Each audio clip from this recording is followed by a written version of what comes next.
Argentina, con cortes de calles y manifestaciones en 50 puntos de la capital, organizaciones sociales, políticas y gremiales exigen que el gobierno atienda una agenda social de 16 puntos. ¿Declarará el presidente Macri la emergencia alimentaria y habitacional? Allí la pregunta, ustedes a partir de este momento ya pueden responder. Además, Melissa hacía parte de un recorrido por las corresponsalías de Telesur en el mundo. Nosotros ya en segundos nada más vamos a estar conectando con la corresponsalía de Estados Unidos, siguiendo esta tormenta Michael. También vamos a ver qué pasaba ayer en Colombia con múltiples protestas sociales. Y en Venezuela está avanzando un plan que se llama Vuelta a la Patria, un plan del gobierno nacional que apoya para el retorno justamente a aquellos ciudadanos que están fuera del país y quieren regresar. Así las cosas, también vamos a estar abordando hoy temas que se dan en Europa, en España.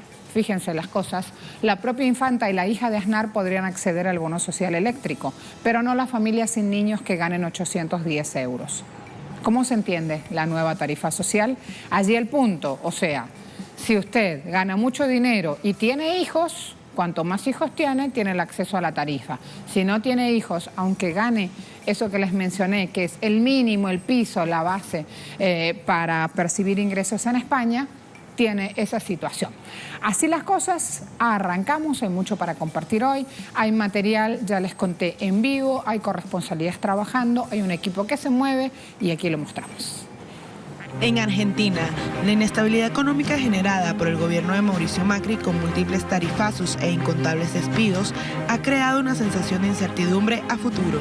Por esto, organizaciones sociales, sindicales y políticas de la Argentina marcharán hasta el viernes en defensa de la soberanía nacional. Denuncian que el nivel de endeudamiento, que según el propio gobierno alcanzaría el 87% del Producto Interno Bruto el próximo año, pone en riesgo no solo los recursos naturales, sino también el propio territorio. Estamos viendo que el gobierno provincial, tanto como nacional, están permitiendo y están generando la infraestructura necesaria para que vengan empresas transnacionales a saquear el litio, el plomo, el zinc, hacer explotaciones mineras a cielo abierto. A poco de cumplirse 3 años de la gestión de Cambiemos en el país, el incumplimiento de las promesas de campaña de Macri evidencia el descontento social que sigue aumentando. FMI propicia esta situación. ¿Qué hará el gobierno nacional ante la estampida de capitales? ¿Aumentará el repudio a la gestión del presidente Macri? A continuación, análisis en Agenda Abierta. Página 12 dice, el FMI teme una estampida de capitales. Por eso nuestra pregunta, ¿qué hará entonces ahora el gobierno del presidente Macri? El Fondo Monetario Internacional advierte que las economías emergentes están expuestas a este fenómeno económico. Estampida de capitales, similar magnitud a la que se vivió durante la última crisis financiera global. Eso fue después del Lehman Brothers, año 2000, hace 10 años ya, año 2008. Ahora, FMI dice, a diferencia de aquel episodio donde el impacto en Argentina fue limitada, en esta oportunidad el país hace parte del pelotón de países más vulnerables. ¿Sí? Avanzamos. Clarín, el gobierno frena el retroactivo del gas. Se hará cargo el Estado en un plan de pago hasta el 2021. Luego de escuchar el reclamo de la oposición y analizar la propuesta de este martes, se le escuchó la genial idea al gobierno nacional de frenar este pago retroactivo en la tarifa de gas que tenían que hacer los usuarios para buscar compensar por la devaluación a las empresas que prestan el servicio. Ahora, ¿cuál es la cuestión? Los principales bloques parlamentarios, entre ellos la palabra de Cristina Fernández ayer fue muy difundida, ya fueron notificados por el ministro del Interior de la decisión, desembarcó en el Congreso ante el riesgo que advirtió el gobierno de que la medida emitida el viernes por el secretario de Energía empantanara la discusión por este presupuesto 2019.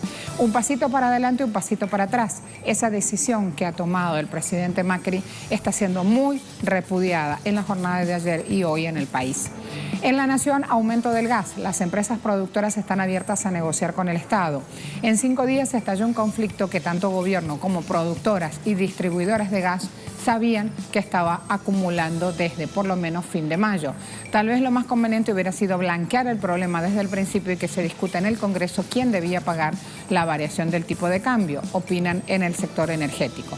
¿Por qué? Porque ahora implica endeudar más a todos los argentinos para que el gobierno decida hacerles esa devolución a las empresas, imagínense, que en todo este tiempo no han dejado de tener rédito y que cuando asumieron esa distribución de gas, iban a hacer inversiones que nunca las hicieron. Infobae. Argentina está entre los 27 países que en medio siglo registraron más de una vez caídas del PIB por habitante superior al 20% en dólares. Un fenómeno que se observa claramente en un trabajo de investigación que como anexo publicó el Fondo Monetario Internacional en su segundo informe semestral 2018.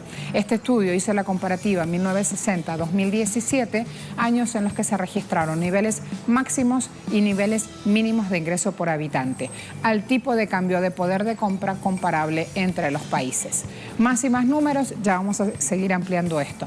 Lo que queremos mostrarle es informe sobre estabilidad financiera mundial, presentado ayer en Bali, Indonesia. En ese punto se está encontrando el Fondo Monetario Internacional para su reunión anual. Ese informe dice, Argentina no está en condiciones de enfrentar una crisis externa. ¿Por qué? Porque hay un extenso stock de pasivos externos que los exponen a desajustes cambiarios y riesgos para renovar sus vencimientos de deuda. Argentina tiene bajos amortiguadores de reservas que hacen más difícil justamente absorber esos golpes, en inglés les llaman, sobre todo en economía, esos shocks externos. El presidente Macri defendió la suba del gas, dijo que era grave lo que había pasado en estos años con la energía, cuestionó la gestión de Cristina Fernández y de Néstor Kirchner, porque dijo que en ese momento el gas era gratis. Hoy, con este nuevo discurso, aparece el presidente Macri diciendo la energía cuesta y hay que pagarla. Así entonces, vemos que este presupuesto 2015 versus el presupuesto 2019 hay un cambio. Pasaron de subsidiar el mercado interno a subsidiar el capital financiero. Ahí lo está diciendo Ernesto Matos justamente en un tuit y muestra esta grafía que, como toda grafía en economía, es muy clara. En rojo está la deuda. En negro está el servicio, justamente, ¿sí? Porque él habla de relación deuda pública versus subsidios. Bueno, ahí tienen datos del economista Nicolás Eola del Centro de Economía Política. Fíjense cómo la deuda va hacia arriba y la barra, la línea negra de los subsidios va hacia abajo. Ahí tienen una comparativa y van a ver por qué hoy en Argentina se está hablando del tema y por qué hoy en la Argentina no se puede pagar el gas, entre otras cosas. Organizaciones sociales están en la calle con la realización de estas ollas populares y el panorama de crisis ya apareció y está inmerso en el mapa. Nos vamos a Buenos Aires con Yair Cibel, colega e investigador también que está haciendo parte de CELAC. Yair, un gusto, ¿cómo te va? Hola Marcela, ¿cómo estás? Un gusto poder hablar contigo esta mañana. Hay un tema sumamente importante que estamos abordando y por eso decidimos convocarte para el análisis, Yair. Tiene que ver con esta situación social en Argentina donde los ciudadanos dicen no puedo más. Entre el tarifazo, entre lo que está pasando con la situación política y un rotundo no al FMI. Y quisimos ampliar esa clave y contar un poco más de lo que pasa. Yair.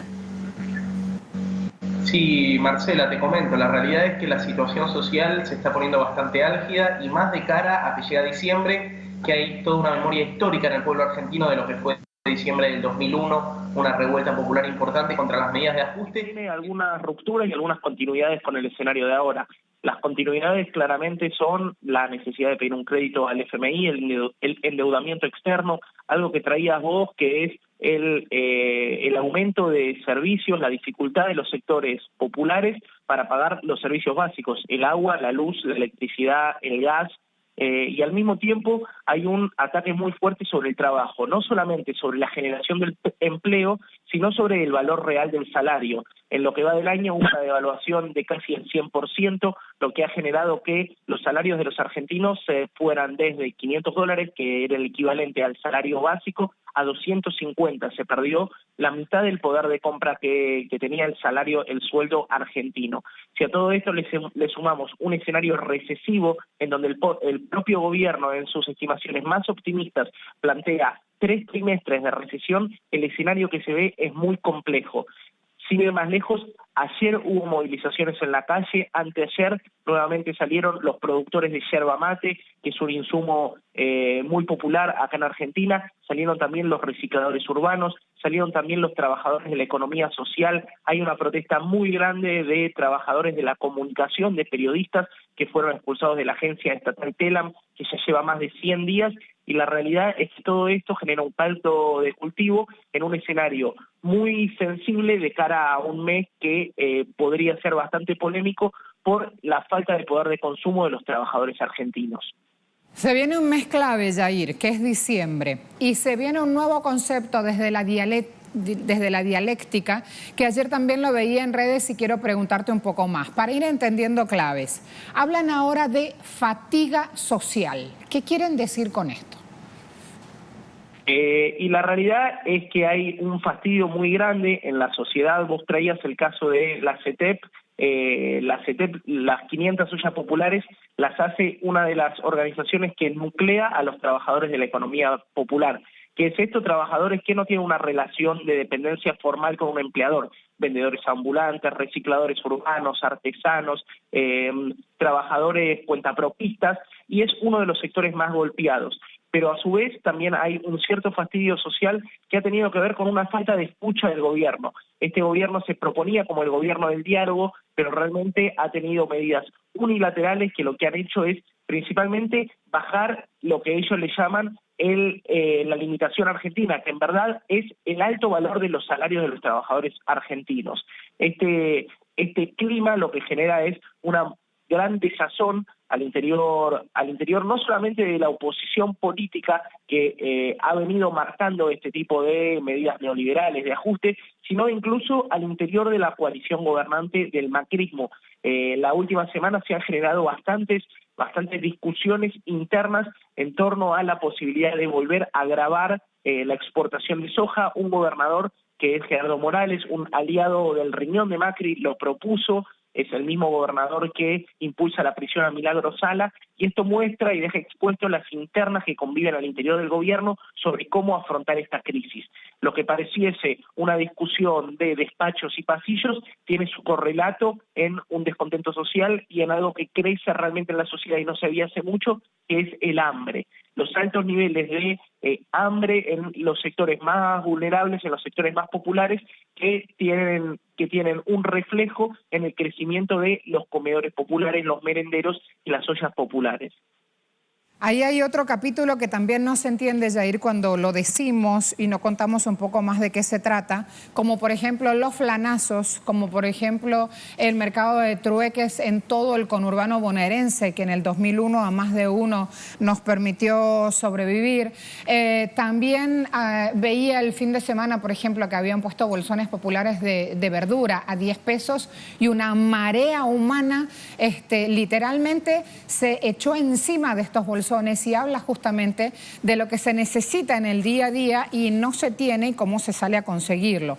También sobre esto me gustaría ampliarlo sin dejar de lado otra clave importante, que es la subida de los índices de pobreza infantil, sobre todo, Jair. Bien, son dos factores que confluyen. Por un lado, el impacto que tuvo este tipo de medidas sobre el consumo interno. Principalmente el mercado interno, que es uno de los principales motores económicos en Argentina, se vio severamente afectado por las medidas de Macri. Esto hace que pequeños productores, esto hace que pequeñas y medianas empresas han sido los sectores más afectados en términos productivos, pero también esto tiene su correlato en que el poder de consumo de la gente ha descendido notoriamente. Entonces, estas dos variables hacen que la resultante sea un clima social en donde no hay consumo por falta de demanda, pero a su mismo tiempo hay un exceso de oferta porque los productores no saben dónde colocar sus cosechas, sus producciones, los casos que traías vos, la producción de frutas y hortalizas, la producción de yerba mate, la producción de alimentos básicos. Y por otro lado, hay en las últimas mediciones del INDEC, que es la institución encargada de dar a conocer los datos de pobreza e indigencia, se nota un aumento de la pobreza, pero esto afecta sobre todo a las infancias, a las primeras infancias. 1 de cada 3 niños en Argentina es pobre, y esto es grave porque marca la pauta de lo que está sucediendo con las futuras generaciones, que hoy en día quedan marginadas no solamente del acceso a bienes de lujo, sino a servicios de lo más básico posible. De hecho, la educación pública, que siempre ha sido una bandera en Argentina por su calidad y su prestigio, está siendo severamente golpeada. Hay lugares como Moreno, en donde fallecieron 2 docentes que no tienen clase hace más de 2 meses, lo que genera no solamente un escenario preocupante, sino también una crisis en muchos sectores institucionales. La realidad es que toda esta confluencia de factores lo que hace prever es que si en 2019 continúa esta situación, va a ser un año muy difícil dentro de las últimas 2 décadas, por lo menos en Argentina. Yair, ahora, ¿cómo se entiende entonces que entidades de consumidores rechacen la compensación a las petroleras diciendo el Estado somos todos? ¿Dónde aparece allí justamente la conciencia y desde el gobierno nacional la insistencia para poner en marcha ese mecanismo? Bueno, hay un tema que el gobierno siempre machacó mucho, que fue el tema de los subsidios. Acá en Argentina, durante los 12 años de kirchnerismo, hubo una política en donde el acceso a los servicios básicos, le hace luz, gas, agua, electricidad, incluso transporte público, estaba subsidiado por una lógica de servicio público, en donde toda la población podía acceder. El macrismo vino a romper con esto y lo que hizo fue elevar drásticamente las tarifas. Hoy en día el gas puede ser inaccesible para una persona de clase media, media-baja, lo mismo que la luz. Lo que sucedió en este último tiempo es que el macrismo intentó que los usuarios compensaran a las empresas, que son las grandes ganadoras de todo este proceso, por las pérdidas generadas por el proceso devaluatorio que el propio gobierno impulsó. Ahora, luego de un escándalo público, después de las declaraciones del ministro Iguacel, que es el nuevo ministro de Energía, el gobierno dio una suerte de marcha atrás, que es una marcha atrás retórica únicamente, porque dice que no lo van a pagar los usuarios, sino que ahora será el propio Estado quien compense a las empresas. Esto ha generado un repudio social muy grande, porque la realidad de fondo es que igualmente los trabajadores, los que aportamos al Estado, los que generamos riqueza en este país, vamos a terminar pagando una compensación a las principales empresas eléctricas y energéticas, que son las grandes ganadoras de todo este asunto. Un dato no menor, el ex ministro de Energía, Juan José Aranguren, era el ex CEO de Shell, para que se entienda un poco la relación carnal que existe entre el gobierno y las empresas productoras de electricidad y las distribuidoras de gas. Muchas gracias, un gran abrazo. Un gran abrazo para ti, Marcela, como siempre un gusto hablar con ustedes. Argentina, con cortes de calles y manifestaciones en 50 puntos de la capital, organizaciones sociales, políticas y gremiales exigen que el gobierno atienda una agenda social de 16 puntos. Preguntamos, ¿declarará el presidente Macri la emergencia alimentaria y habitacional? 9% dice sí, 47% dice no.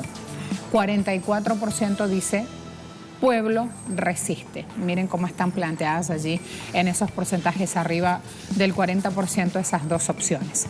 Además, quiero llevarles a esta hora también otra voz que está surgiendo en redes sociales. Y es justamente dejar de hablar de fatiga social y directamente aludir a la crisis. La gente está en emergencia con las tarifas, no las pueden pagar. Estamos hablando de la luz, el gas y el agua, cosas básicas.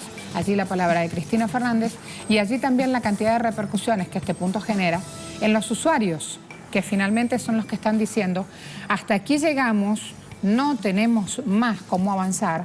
Proponen una agenda social de 16 puntos que busca justamente retrotraer beneficios, derechos conquistados que hasta ahora no son oídos por el gobierno del presidente Macri.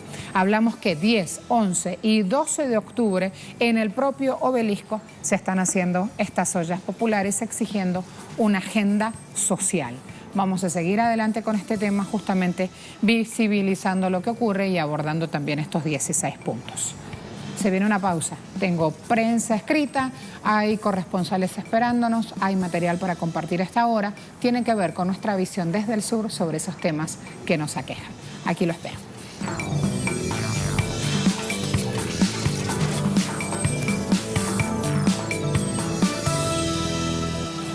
La tormenta Michael nos tiene atentos. Vamos a Estados Unidos, allí nos espera Alina Duarte, nuestra compañera de tareas. Vamos a ver qué está pasando. Bienvenida, compañera, te sumamos. Buen día. Hola, ¿qué tal, Marcela? Muy buenos días. Así es, lo que era un huracán categoría 4 al momento de impactar en la Florida, y que de hecho cabe señalar que se esperaba que fuera categoría 5 y solo fueron 2 millas por hora en su velocidad, lo que impidieron que fuera categoría 5, es decir, 3 kilómetros por hora. A los vientos de más de 260 kilómetros por hora ya se convirtió en tormenta tropical, de acuerdo con el Centro Nacional de Huracanes en su último boletín emitido a las 5 de la mañana. Esta tormenta ya avanza por el estado de Georgia a una velocidad de 85 kilómetros por hora, a diferencia, insisto, de los 260 kilómetros, estos vientos que tenía, y más bien avanza a una velocidad de 33. Son los vientos sostenidos los que ahora son de 85 kilómetros por hora y avanza a una velocidad de 33 kilómetros, adentrándose al estado ya de Carolina del Sur, y se dirigirá hacia Carolina del Norte, al sur de Virginia, y se espera que a más tardar esta noche o la mañana del día de mañana llegue al océano Atlántico de nuevo.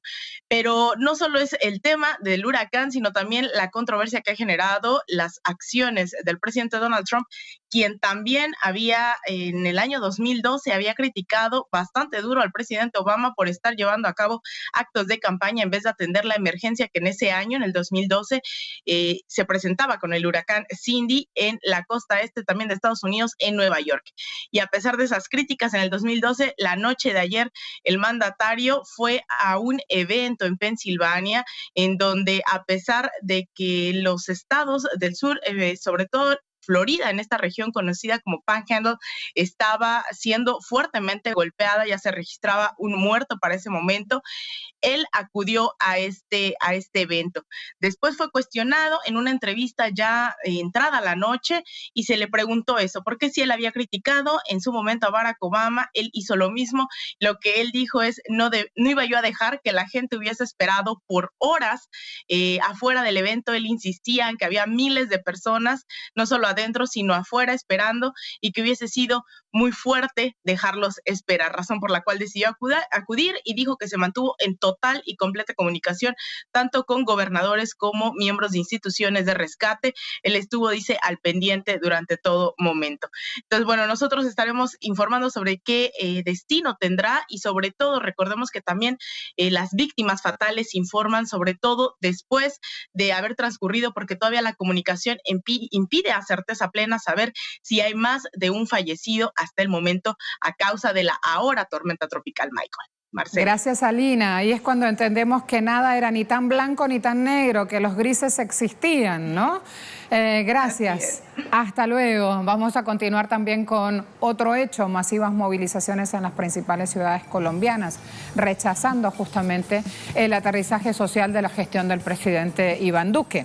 Están exigiendo que no se vulnere el derecho a la vida, a la paz, a la educación, quienes marcharon ayer por las calles de Colombia. ¿Es así? Adelante. A tan solo 2 meses de haberse posesionado como presidente de la República, Iván Duque, ya son varios los rechazos que hay por parte de los colombianos por la falta de acción que ha tenido el presidente de la República para atender temas sociales en el país. Uno de ellos es el tema de la educación, el anuncio de la disminución del presupuesto de la educación para aumentar el presupuesto de guerra, que generó diferentes reacciones, entre ellas masivas movilizaciones en las principales ciudades del país, que exigen que no se vulnere el derecho y el acceso a la educación en Colombia. Pero también sigue preocupando el asesinato de líderes sociales, y se rechaza que solamente mientras el presidente Iván Duque tomó posesión y en estos 2 meses de su periodo de gobierno ya hayan sido asesinados más de 30 líderes sociales. Que hayan intentado acercarse al presidente, que él no haya escuchado los pliegos de peticiones de las organizaciones sociales, el anuncio del alza de impuestos, la reforma tributaria, también han sido rechazados por los colombianos, que justamente esta semana se declararon en una semana de indignación, semana que culminará con una gran movilización por parte de diferentes organizaciones sociales. También estarán participando las comunidades indígenas, afrodescendientes y campesinas, que se tomarán la capital del país para exigir al presidente Iván Duque garantías de seguridad, que garantice la vida de los líderes sociales, pero que también haya inversión social en Colombia y escuche las peticiones del pueblo colombiano. Gracias, Paola. Avanzo con otro tema. Plan Vuelta a la Patria, con la vuelta de más de 90 venezolanos desde suelo peruano. Este vuelo se había visto interrumpido por la falta de permiso, ausencia de permiso, denegación de permiso de parte de las autoridades colombianas a transitar por su territorio aéreo. Así las cosas, solucionado esta cuestión, vamos a ver cómo avanzábamos y qué datos tenemos hasta ahora. Luis, cuando quieras.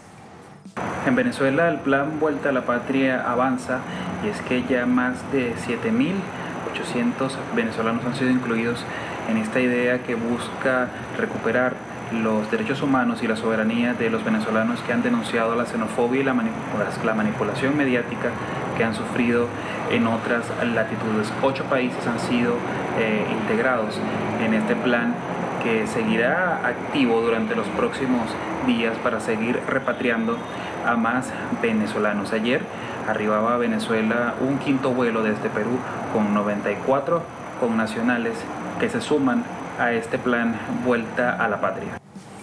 Muchas gracias, Luis. Sumo corresponsales de Telesur en el mundo. Me voy con Nayara. A ver, vamos a mostrar su tuit. Nayara, Telesur. Egipto presidirá la Unión Africana en 2019 y será sede de la reunión del Mercado Común para África Oriental y Meridional. COMESA, información que ponía a las 5:27 de la mañana de hoy. Nayara, que está en Egipto. Año 2020 es cuando se dé esa reunión. Allí tienen la información. Allí también la foto oficial del evento. Estamos siguiendo el evento, como ven, y vamos subiendo información en vivo. Otro punto, otro tema. Presidente Nicolás Maduro, estamos atentos a las fuertes lluvias presentadas en diversas zonas del país. He ordenado a Protección Civil, a las Fuerzas Armadas, estar alertas para atender cualquier eventualidad. Así se van siguiendo los hechos. Estamos en época de lluvias desde este lado del mundo. Así se van siguiendo también las cosas en el Caribe ante este evento. Se viene una pausa. Al regreso, información deportiva y otros temas. Vamos a seguir hablando de lo que ocurre en nuestros pueblos.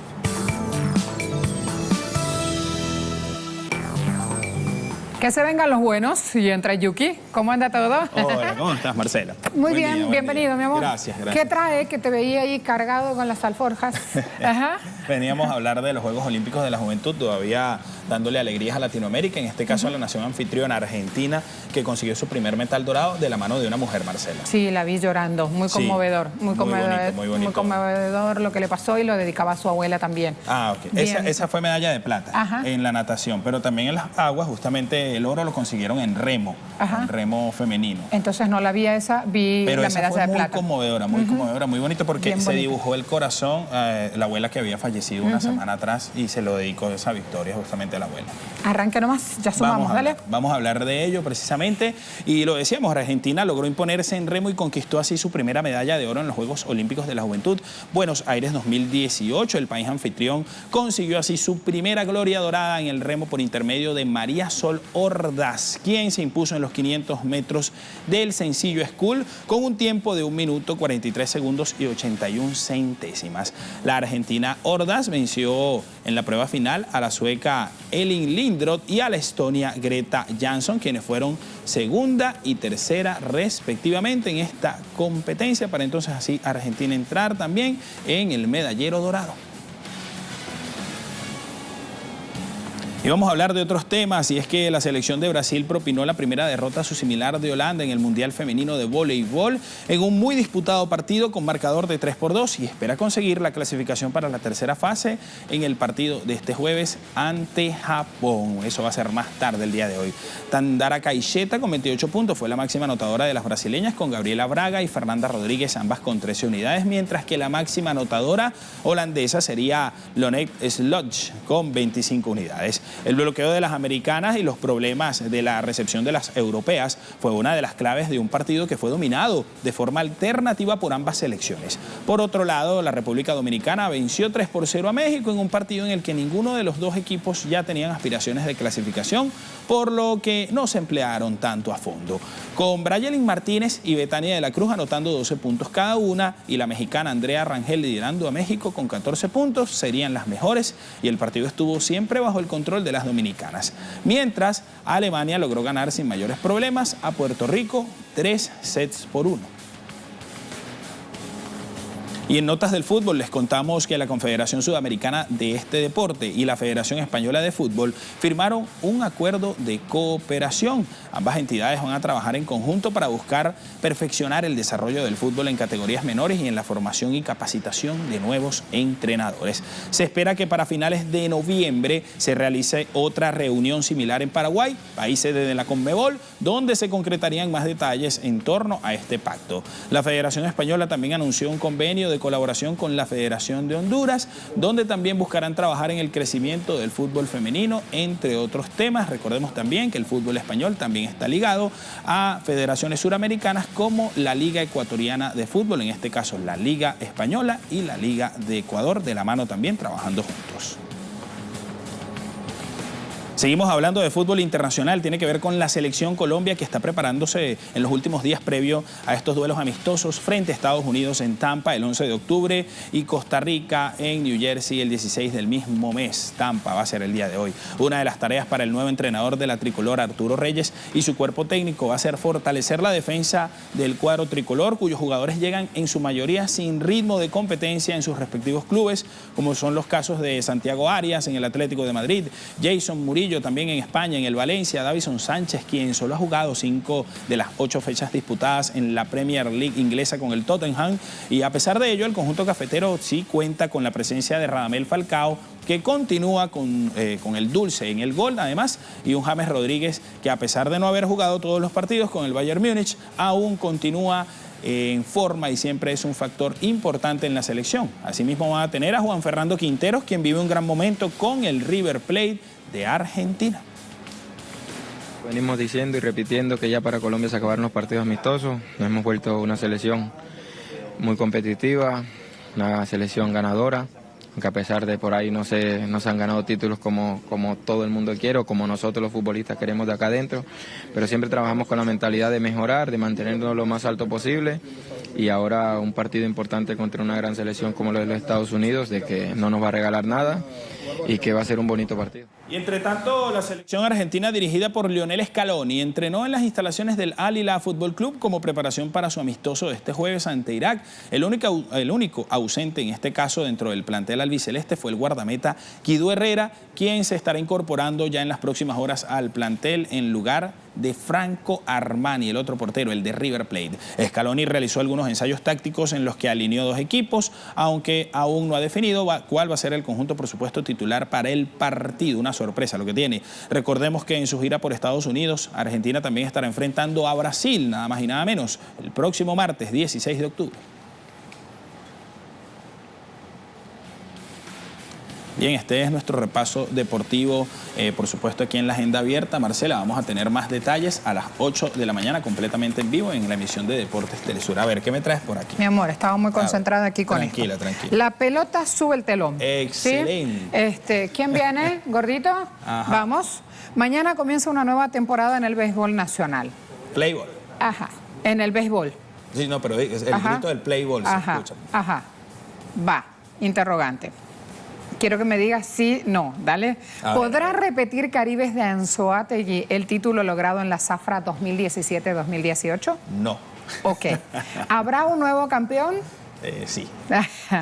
Las interrogantes comenzarán a despejarse desde mañana, cuando los 8 equipos que integran el circuito, si quieren se vienen aquí, claro. Y que integran el circuito, inicien la lucha por la corona. Y ahí viene la cuestión que siempre aporta el Nacional con su venenito mediático. Bueno, claro. La hiperinflación, no hablan de guerra económica, fenómeno azotado por tal y tal cosa, el bloqueo, etcétera, etcétera. Okay. La hiperinflación que azota al país será uno de los enemigos más fuertes de la afición, que nuevamente tendrá que hacer milagros para presenciar en vivo y en directo los jonrones y los ponches. ¿Por qué lo dicen? Por los altos costos, obviamente, el precio de las entradas. Sí. ¿Qué es lo que no dicen? Ni siquiera lo ponen como interrogante. Ya vamos a eso. ¿Qué es lo que nos dicen?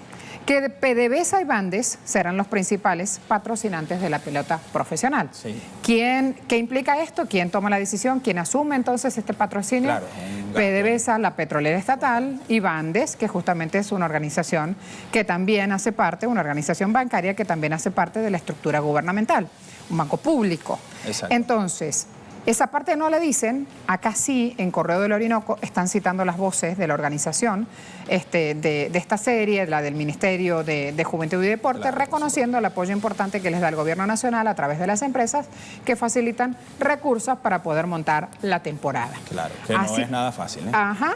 Así las cosas, y además toda una estructura donde mucho tiene que ver la idiosincrasia, obviamente, lo que representa el béisbol aquí, etcétera, etcétera. También, de hecho, a través de varios comunicados, Marcela, disculpa que te interrumpa, el gobierno venezolano ha manifestado que va a contar todos los partidos con la seguridad necesaria, disponiendo también un cierto número de funcionarios de seguridad para los encuentros. Es importante esa información. ¿Costo de las entradas? ¿La más barata? La más barata, alrededor de 110 bolívares soberanos. 110 bolívares soberanos. 180 bolívares soberanos. Disculpa, es el la estudiantil mínimo. Es más económica. La estudiantil es más económica. Creo que 80, no estoy seguro. Ahí está, ajá.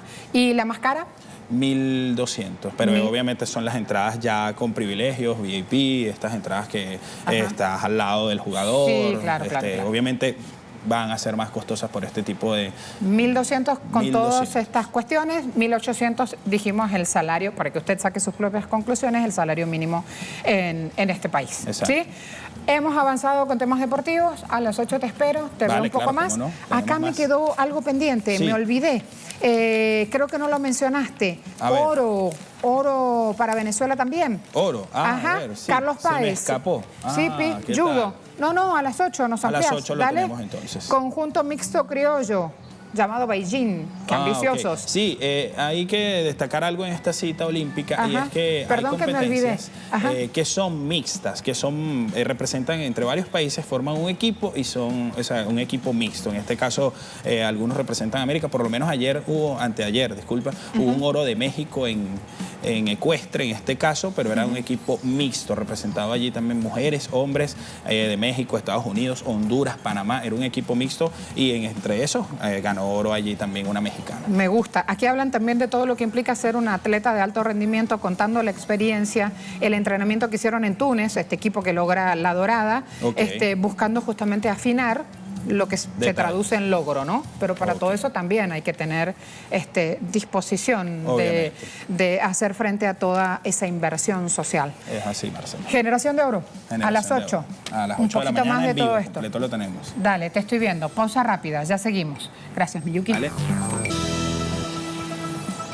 A partir de este momento, tarifa social eléctrica en España. Nueva Tribuna dice, la infanta y la hija de Aznar podrían acceder al bono social eléctrico, pero no las familias sin niños que ingresen 810 euros. Esta es una denuncia de Facua, Consumidores en Acción. Consumidor vulnerable severo. El proyecto normativo introduce esta figura del consumidor vulnerable severo ahora para el cual los descuentos serán del 40% en lugar del 25%. Pero la cuestión es cómo entrar en esa categoría, porque los límites de ingresos son doblemente restrictivos de los límites anteriores. Llegan estos límites al extremo de que una familia sin hijos menores que gane 400 euros al mes no va a ser considerada vulnerable severa, para ir teniendo idea también en los costos. EFE dice, la inflación acelera una décima en septiembre hasta el 2,3% por la energía. Este IPC, el índice de precios de consumo, también muestra este crecimiento, justamente afectado por esta cuestión de la tarifa eléctrica. Avanzo en el siguiente portal. A esta hora vamos mostrando lo que pasa en España. Rebelión habla. Fiscal pide 70 años de cárcel para los jóvenes detenidos en marchas de la dignidad. También aparecen 12 activistas que se enfrentaron a policías antidisturbios en manifestaciones contra los recortes de Rajoy en el año 2014. Están sentados en el banquillo de los acusados respondiendo hoy, esto pasó en el 2014, por delitos de lesiones, desórdenes públicos y atentados contra la autoridad. Así es como finalmente se van resolviendo esas quejas en las calles que terminan en este tipo de hechos. Antes eran los años de los 6 millones de desocupados, cientos de desahuciados perdiendo sus casas, miles de millones de euros recortados en gasto social, sobre todo en pilares básicos del estado de bienestar como sanidad y educación. Pasó esta cuestión en 2014, supuestamente estos muchachos hirieron a los agentes, ahora se esperan las indemnizaciones con fuertes sumas para esos agentes de seguridad y para ellos la sentencia judicial. Traducimos todo esto en estas imágenes de presentación y ya me espera nuestro invitado también para avanzar en el análisis. En España, las políticas de austeridad llegan a sectores de la población vulnerables. Este 8 de octubre entró en vigencia el recorte de bono social para usuarios de la electricidad. Más de 1,5 millones de clientes ha dejado de percibirlo desde este lunes. Se trata de aquellos puntos de suministro con una potencia inferior a 3 kilovatios, a los que se les aplicaba de forma automática el descuento del viejo bono aplicado en el gobierno de Rajoy. La medida de consumo en España es superior a los 3 kilovatios, lo que ha despertado en dicha medida una polémica en los consumidores de electricidad. Más de 19 millones de españoles sufren de pobreza energética. No tienen en este instante calefacción o agua caliente. Se han aprobado medidas para ampliar los plazos de un bono social hasta diciembre. Pero entre otras restricciones, solamente pueden solicitar este tipo de bono quienes tengan contrato con comercializadoras aliadas al gobierno. ¿Quién asume el peso político de la decisión? La opción es comer o pagar la tarifa, porque un servicio básico no se respeta como un derecho humano. Más debate a continuación. Desde España nos acompaña Iñaki Gil de San Vicente, analista internacional, intelectual vasco. Vamos a darle la bienvenida. Iñaki, buena jornada, ¿cómo le va? Caixo, bueno, muy bien. Estaba escuchando la presentación del tema que hacíamos desde aquí y planteábamos también allí interrogantes. ¿Comer o pagar la tarifa? ¿Qué hacemos? Bueno, obviamente comer, intentar dar de comer a las niñas y a los niños, a la infancia, en estos momentos en el Estado español un poco más del 30% de la infancia vive en la pobreza. Y hay que decirlo así brutalmente, un poco más del 30%, el 31, el 32% de la infancia en el Estado español ya vive en la pobreza. Los datos de empobrecimiento social son realmente escalofriantes.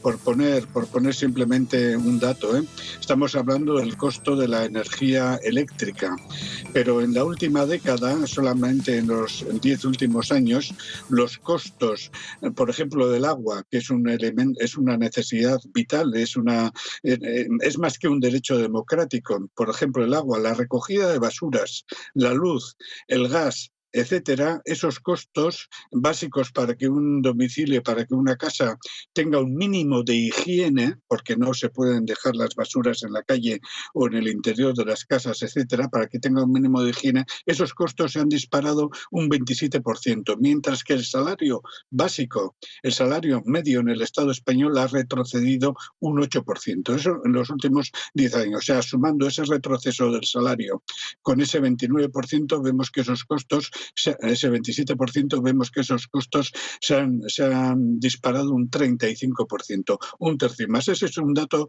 más. Por ejemplo, simplemente el costo de la electricidad y del gas en el Estado español en la última década ha subido casi un 67%. Simplemente la electricidad y el gas. ¿Esto a qué responde? Responde a una política estratégica de la burguesía española, iniciada ya con el PSOE de Zapatero hace 10 años, pero sobre todo ahondada y profundizada por el PP de Rajoy hace 8 años, que consiste en beneficiar a dos grandes poderes. Por una parte, el poder de las grandes empresas españolas energéticas, de transporte, de turismo, etcétera, y por otra parte, a la minoría ultrarrica, un 1% de la población del Estado, que acapara casi el 30% de la riqueza en el Estado, ¿no? Esta ha sido la política básica. No ha sido una política de reindustrialización, sino una política de, de riqueza espuria, riqueza inmediata, basada básicamente en el saqueo de las condiciones de vida de la infancia, de las mujeres, sobre todo, de las viudas, de las personas mayores pensionistas, etcétera, ¿no? Una política medieval. Entonces, en estos momentos está estallando una contestación social manifiesta que se ha plasmado en la destitución del PP y en el ascenso del PSOE y de Podemos al gobierno, que están intentando hacer una pequeña política de bomberos de apagafuegos. El pacto de gobierno de hoy, Pacto de Gobierno y Podemos, ¿cambia algo en toda esta situación? ¿Es así como lo están vendiendo ya en redes sociales desde hace 3 horas?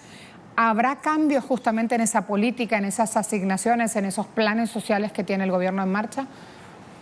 Es un cambio de caridad, es un cambio de caridad y es un cambio de poner parches, de poner tiritas a una situación angustiosa que se está hundiendo por momentos, ¿no? Cuando venga el invierno y cuando empiece a hacer frío y cuando los problemas, por ejemplo, de los comedores públicos en las escuelas tengan que dar peor y menor comida porque no hay subvenciones, porque se han restringido las ayudas públicas, por poner un dato, en el presupuesto para este año, el presupuesto del 2019, el Partido Popular no había introducido el gasto a las ayudas sociales. Cuando eso llegue, veremos que las medidas que ahora está tomando el gobierno del Partido Socialista con el apoyo de Podemos, bien intencionadas, pero bien intencionadas en el sentido de caridad, en el sentido de ayudar un poquito. ¿Por qué? Porque de lo que se trata es cómo están las estructuras del capitalismo español. Ese es realmente el problema de fondo. Y para cambiar las estructuras socioeconómicas de clase, de patriarcado, de explotación de la infancia, de empleo, de subempleo, de precarización, etcétera, para cambiar todo eso hace falta medidas estructurales de una severidad tal que muy probablemente si se aplicaran, generarían una situación golpista en poquísimo tiempo. Ahí podríamos tener un análisis que ahora no tenemos. Por poner un dato, simplemente la diferencia estadística que hay con respecto a todo. Una estadística oficial indica que en estos momentos la tasa de desempleo en el Estado español está aproximadamente en el 17,3%. Hay estadísticas oficiales que suben un poquito la tasa de desempleo, pero una estadística real, una estadística desde criterios científicos, donde se introduce el subempleo, donde se introduce la precariedad, donde se introducen los trabajos de 3 horas en una semana que ya, por tanto, no estás oficialmente en desempleo. Un estudio científico amplía el desempleo real, el que existe, hasta más del 30%. Vemos automáticamente que existe un abismo entre la propaganda oficial que dan las propias instituciones estatales de cuantificación y, por otra parte, la realidad. Esa realidad solamente se puede corregir tomando medidas estructurales que el Partido Socialista no va a aplicar y que Podemos tampoco le va a ayudar a aplicar. Iñaki, mientras hablaba justamente aparecía una publicación de Público.es con esos datos a los cuales se está aludiendo. Quiero irme a otro dato, permíteme un paréntesis de escasos 15 segundos. Quiero ir a otro dato que es fundamental. El gobierno redujo en 2018, tercer año consecutivo de reducción, la proporción de su PIB destinado a sanidad, educación y protección social. En los 2 primeros casos el gasto cayó en 2 décimas, con lo cual la partida destinada a educación pasó del 4% al 3,8% del PIB y sanidad se contrajo del 6% al 5,8%. Fíjate cómo hablan de gasto social en vez de inversión social. Ahora, en la partida destinada a pensiones, servicios sociales y políticas de fomento del empleo, entre otros aspectos, la reducción ha sido incluso mayor. Pasó de recibir ese presupuesto, 16,5% del PIB, a quedarse en el 16,2%. Son datos oficiales. Buscamos para esto en el Plan Presupuestario y Seguridad Nacional. Quiero preguntarte ya, para terminar justamente este punto en el análisis, Iñaki, la situación actual, porque tenemos que, a pesar de todo lo que pasa, estamos hablando del costo de la energía eléctrica. España es el 6º país con la tarifa más costosa, digámoslo así, en toda la zona euro. A pesar de todo esto, el servicio no funciona bien. A pesar de que el usuario paga mucho menos, poquito, que no llegue a comer, etcétera, etcétera, aquí hay un desembolso por parte del consumidor. Y aún así no percibe el servicio que exige. Creo que también ahí hay un punto fundamental para abordar. Iñaki. Sí, por 2 razones. 2 razones fundamentales y por tanto me obligan a dejar otras secundarias, ¿no?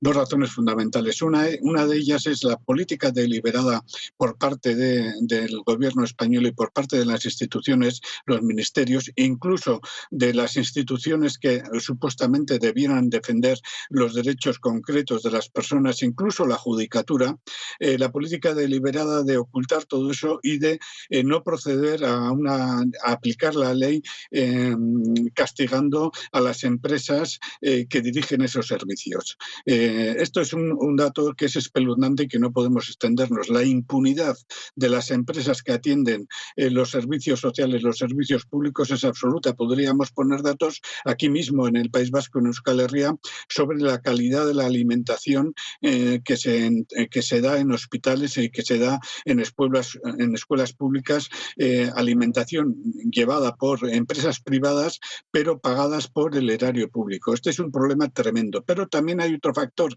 y es que la política de privatización de los servicios públicos que existían antes, hace 10, hace 12, hace 15 años, una política de privatización ha permitido que esos servicios ahora privados apliquen una piratería diaria, apliquen un saqueo diario, no solamente en el Estado español, sino prácticamente en toda la política de todos los países del mundo donde están sufriendo lo que se denomina neoliberalismo, ¿no? La calidad de los servicios, por ejemplo, en agua, los servicios en luz, los servicios en gas, se está desplomando porque las grandes empresas privadas no atienden lo suficiente a las infraestructuras. En el caso, por ejemplo, del agua potable en el Estado español es clamoroso. Es un país que se está desertizando y, sin embargo, no se mantienen, pese a que muchos recursos son todavía públicos, no se mantiene atendidas las redes internas de reparto de agua. Aproximadamente un análisis de hace 3-4 años indicaba que casi el 50% de las tuberías de reparto de agua potable en el Estado español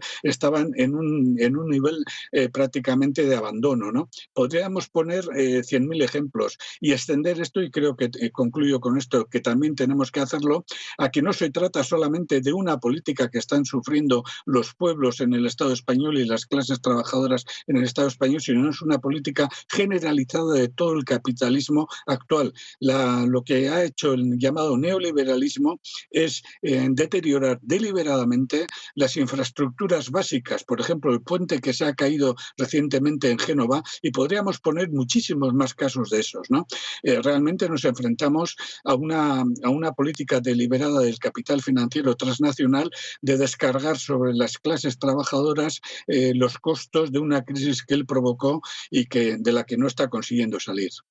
Gracias, Iñaki. Si te hablara de los 90 en Argentina, la neoliberal de Menem privatizándolo todo, si habláramos de México y la privatización del agua, si habláramos de tantos otros casos que son emblema y que también es necesario hacer ese abordaje y ese análisis, será en próximas ocasiones ya, por la importancia de las voces que aparecen cuando algo no funciona y lo administra o lo distribuye el Estado, rápido levantan la mano para la privatización, y hay que aludir a la experiencia histórica antes de levantar la voz y la mano. Sí. Un segundito, y si habláramos de los miles de niños privatizados, niños de América Latina, privatizados en Estados Unidos por la decisión de los jueces que les han separado de sus familias, eso es privatizar niños de sus familias para vete a saber a dónde van a terminar esos niños en cuestiones de explotación salvaje, en negocios que todos y todas sospechamos. Eso también es privatización capitalista de la vida de la infancia. Gracias, Iñaki, un gran abrazo, hasta luego. Hasta luego, Corarte, agur. En Twitter preguntamos cómo entonces la nueva tarifa social en España, si la infanta, la hija de Aznar, que tienen buen poder adquisitivo, pueden acceder al bono social eléctrico, pero quienes ganan menos de 810 euros y no tienen niños no pueden acceder. ¿Cómo se entiende?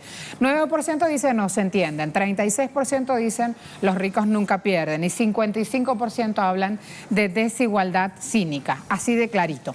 Hay otro tema que ya en el cierre también les quiero redondear sobre este punto. Situación actual de España hoy, cortes de suministro que llevan insatisfacción, tiene que ver también con lo siguiente. Hay que sumar aquí el desconocimiento con qué empresa tiene contrato eléctrico, qué empresa trabaja con el gobierno, digamos, y cuál no. Porque la que no trabaja con el gobierno, la que no está suscripta a ese funcionamiento gubernamental, no tiene la posibilidad de dar esta tarifa o este bono para amenguar un poco el costo eléctrico. A esto hay que sumarle el aumento del IVA del 22% a los servicios eléctricos. Así que allí datos fundamentales para tener en cuenta. Además, en la jornada de ayer en Agenda Abierta hemos visto un caso que también venimos siguiendo, Jamal Khashoggi. Para el final de nuestra agenda quiero mostrarles esta información para quienes luego me escriben y me piden bibliografía donde seguir profundizando. Aquí va Democracy Now! Una publicación en Twitter también suma una entrevista muy potente. Rashid Khalidi habla sobre el apoyo de Estados Unidos al brutal régimen saudita y la desaparición de Khashoggi. Ahí tienen para seguir ampliando mientras vamos conociendo los hechos y estamos atentos. En esta agenda abierta, como ven, hemos tenido múltiples temas. Otros me han quedado por fuera. Colme, yo sé que no les gusta leer completito el titular, pero fíjense, imposible no aludir a esto. Pasa en Venezuela, rapidito. Firman precios acordados para 172 medicamentos. Fundamental, atentos si están buscando precios y medicamentos. Regulan precios de 57 medicinas, lo dice Últimas Noticias. Lo dice también el diario Vea, acordaron precios para 172 medicamentos. Fíjense cómo difieren en números, hay que entrar a ver justamente de qué sustancias se tratan. Acuérdense que los medicamentos se trabajan con genéricos y luego hay que entrar a ampliar este análisis. Se los prometo para los próximos días, ¿sí? A todos muchas gracias por confiar en Telesur para informarse, por tempranito poner la tele y quedarse con agenda abierta. Me voy con Melissa, ya está listo otro equipo de trabajo a esta hora para seguir ampliando noticias. A esta hora, Mel, bienvenida, mi amor, ¿cómo estás? Hola, buenos días, Marce, muy bien. Creo que me pasé por unos segunditos con el tiempo. Ahí entrego, ¿sí? Gracias, Marce. A todos, gracias, buen fin de. ¿Sí? Ahí vamos. Vamos con las noticias.